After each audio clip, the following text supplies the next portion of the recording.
What did I say, guys? What did I tell you? I said yesterday in my night video that there was no way we saw a bottom yet, even though we had a big rally after the Fed meeting. I said to you guys, be careful. This is not the bottom, in my opinion. And lo and behold, the next day, Thursday morning, 8 a.m., when you're watching this video, we are down massively in the pre-market, and we got to break that down in this video. Of course, we're going to break down charts, stocks, what I'm looking at, what I'm looking to do. So sit back, relax, take a sip of your coffee, and let's just dive into it. And by the way, if you guys want some free money for Moo, you get 10 stocks, link down below, with a $100 deposit, and you can get 6 stocks from Webull with any amount deposited. Again, those are linked right down below, and let's just get into it. So it's 8 a.m. on the East Coast right now. We have another hour and a half until the market open, and right now we have the S&P futures down 2%.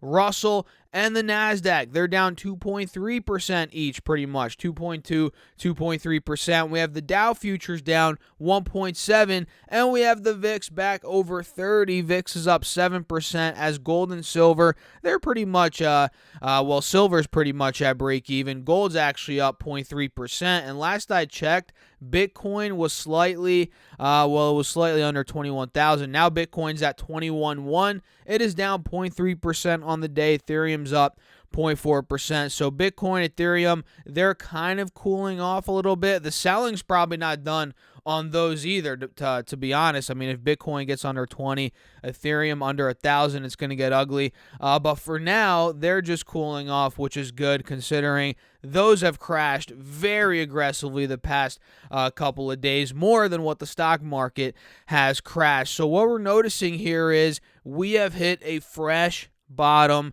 on SPY when it comes to this 20-day chart. You guys can see it, and on the 4-hour chart. Look at that. We hit 369 this morning, 369.44 to be exact. You guys can see we hit that point right around 5:20 a.m. on the East Coast, and we are starting to see a little bit of a break here above the moving averages on the intraday chart. You all can see that, but we're still trading under a big resistance point, which is right around 371 to 372. So we're kind of in this channel. I mean, we are in this channel here on the intraday chart on SPY. So what direction is SPY going to pick in the short term here? Are we going to break 372, which I'll put my alert there right now. Mark is at or above 372, or are we going to get another push to the downside? Or, I mean, we're already red, so it's not another push, but are we going to get deeper in the red? Let's put it that way,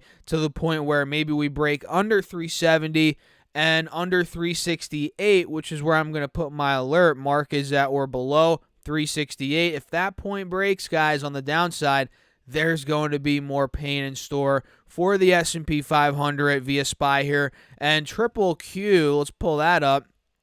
What we're noticing is this actually didn't take the low out yet. It got awfully close this morning. It got to about 274, but the low from not yesterday, but 2 days ago on triple Q was 273.34. So I'm actually going to put an alert. Mark is at or below $272 on triple Q. Let's do that now. 273 rather. That's what I meant.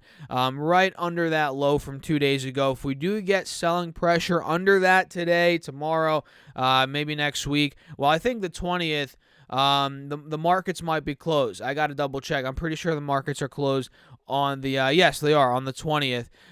So we'll see next week. We have a short week, but, we're going to get direction, whether it's, we break under this point, or we maybe get a rally back to, yesterday's aftermarket high or yesterday's intraday high. We're going to wait and see. But overall, as of now, we're clearly, moving in the bearish direction. Bears are gaining steam. VIX up. We're down over 2%. NASDAQ, Russell, and the S&P and the Dow, those are getting awfully close to 2% in the red as well. So it's looking ugly, guys. And this is what I said yesterday. Do not trust. I mean, come on. Are you really going to trust the Fed at this point?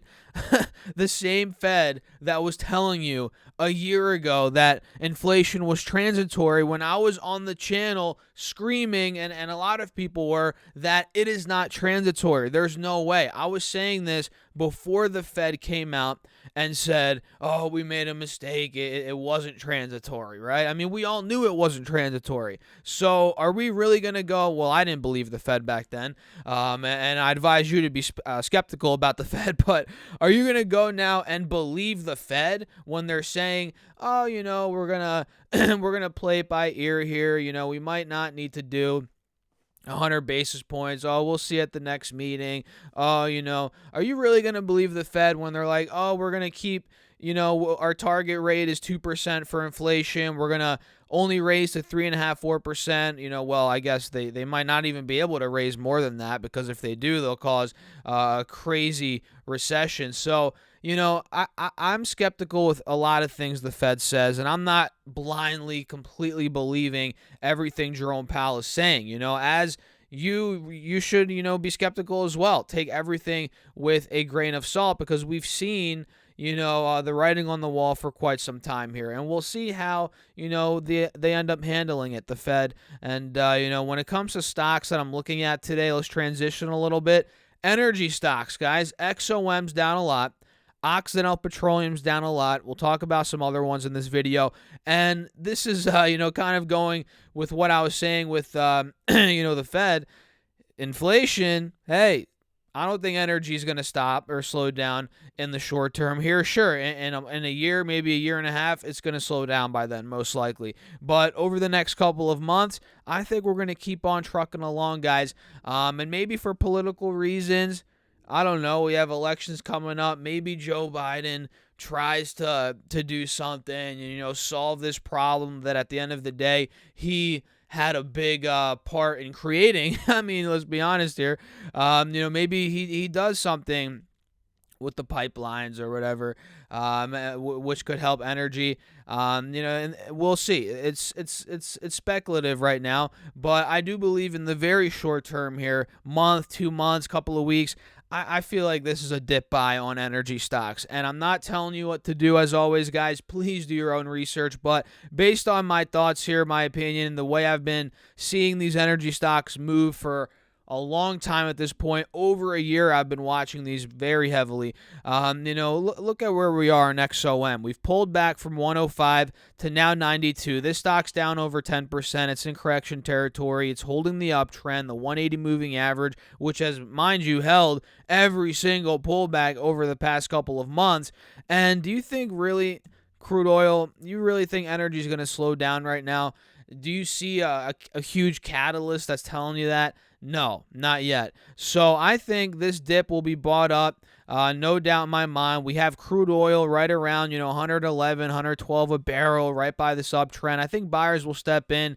I think XOM is going to get bid back up, most likely to plus $100 a share. Call me crazy, but that's what I'm thinking here over the next couple of days. Not today or tomorrow necessarily, but let's just say over the next couple of weeks. I don't want to say next couple of days, but next couple of weeks, I could see that easily happening. Occidental Petroleum went from 74 to now $60. It's down 20%, guys, in about a week or two. It's in a bear market. I think buyers are going to come in mid-high 50s on Occidental Petroleum. We'll see how that goes. MPC is another one. Marathon Petroleum from $114. Now it's down to $100, $98, down 14%, right by the 180 moving average, which, mind you, we've held that like clockwork every pullback over the past couple of months. So I think buyers will step in on MPC. And XLE, XLE is one that I own, and this has come down a good chunk recently, and now it's looking like a decent swing opportunity potentially. It's down 14, 15%. Uptrend looks very strong here. It's way more oversold than it is overbought. Clearly, the RSI is under 30 here, well under 30 on the 4-hour chart. So I'm watching energy stocks. I really like the dip here in these energy stocks, and I don't believe Powell for a second. Like I said, I think inflation, I don't think we're going to see hyperinflation per se, but I think it's going to get a little worse and stay elevated before it gets better. That's just my opinion. And we'll see how it goes. And you got to be skeptical, as always, like I said. So energy, XOM, Occidental Petroleum, MPC, XLE, watch out for those stocks. And if this sell-off gets worse, right, Ford's already under $12 a share as of this morning, guys, and it was a couple of days ago as well. Ford might be getting to my buy point. My buy point initially is right around $10, $11. That's where I want to put an initial position, like I've said before. And under 10 is where I'm really going to go hard on Ford. I'm not going to make it a huge position for me. Why would I want to do that?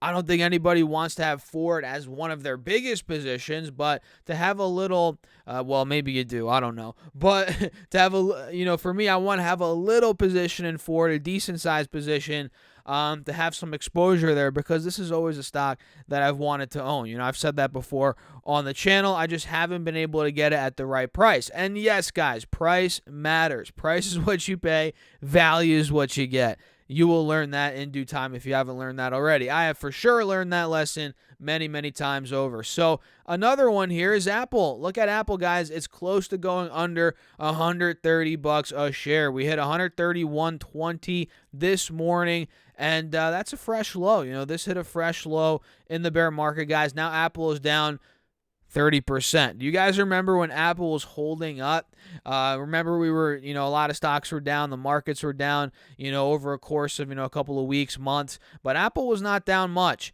Now Apple is catching up. That is why these markets have really been coming down the past, couple of weeks, because the large caps have started to slip. Apple's now down 30%. Look at Google in the past couple of weeks. It's come down a lot just from the end of April. That was just under 2 months ago, guys. It was $2,600 a share.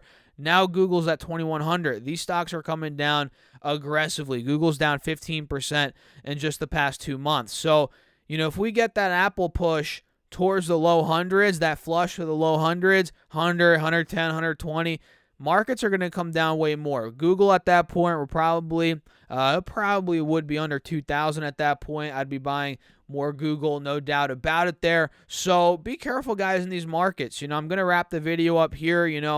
It's a volatile time, and I would not be surprised if we continue moving down. I mean, it's crazy. A lot of you guys left comments, and no, I'm not mad at you. Hey, it's YouTube. You can do whatever you want. You can drop hate comments, whatever. A lot of people after yesterday's Green Day dropped me comments, and they were like, oh, you were wrong. And I replied to some of them. I'm like, wait a couple of days. You'll see.